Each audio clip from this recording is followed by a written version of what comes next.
সূরা নিসা 5 number পারার 10 number পৃষ্ঠার 11 number লাইনের 85 নাম্বার আয়াত, এটা ইবনে কাসিরে আছে। আল্লাহ পাক বলেন, যদি কেউ এই পৃথিবীতে ভালো কাজের সাহায্য করে, রায় দেয়, সাপোর্ট করে, ভোট দেয়, ওই লোকটা ক্ষমতা পেয়ে যত ভালো কাজ করবে, আপনি শুধু একটা রায় দেওয়ার কারণে ওই সওয়াব পেতেই থাকবেন।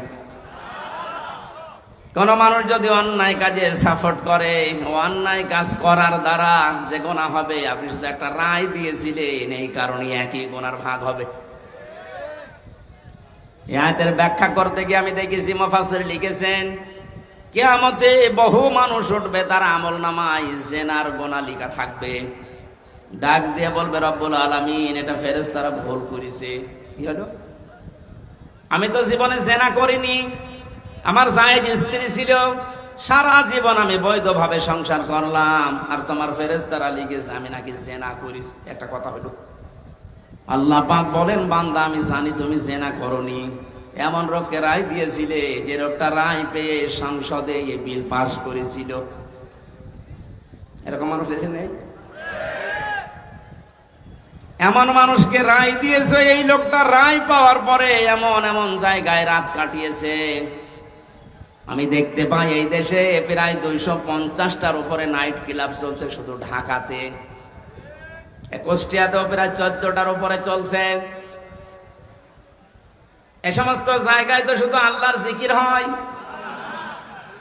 নিজের জায়েজ স্ত্রী বাদ দিয়ে যারা এখানে হাজার হাজার লক্ষ লক্ষ টাকা খরচ করে এগুলো চালাচ্ছেন, তাদের চরিত্র কোথায় নেমেছে বলা লাগবে না, বুঝে ফেলেছেন। আপনি যে শুধু রায় দিয়েছিলেন, ওই লোকটা যত দিন নিজে হোটেলে রাত কাটিয়েছে, যত রকমের জেনা, তার হাতের জেনা, মুখের জেনা, চোখের জেনা, লজ্জাস্থানের জেনা, যত রকমের জেনা হয়েছিল ওগুলো সব ফ্ল্যাক্সে লোড হয়ে বিকাশ হয়ে আপনার আমলনামায় যাচ্ছে। এখন যদি বলেন, হুজুর আমার বিকাশ নাম্বার খোলা নেই, এমনি খুলে যাবে। খোলা লাগবে? ভোটার আইডি কার্ড দিয়ে, ছবি দিয়ে, তারপরে টিপসই দিয়ে বিকাশ করবেন? লাগবে না, এমনি খুলে যাবে। শুধু রায়টা দিয়ে দেখেন। আপনাকে আমি বলছি না যে অমকে দাঁড়িয়েছে তারে রায় দেন না, আপনি দেখবেন যে 5 জন দাঁড়িয়েছে ভোটে, এর ভেতরে আল্লাহ রসুলকে মেনে চলে কোন লোকটা, আপনি তারে দেন। কারণ আপনার এই রায়টা রায় না, এটা একটা ইবাদত। এটা কি?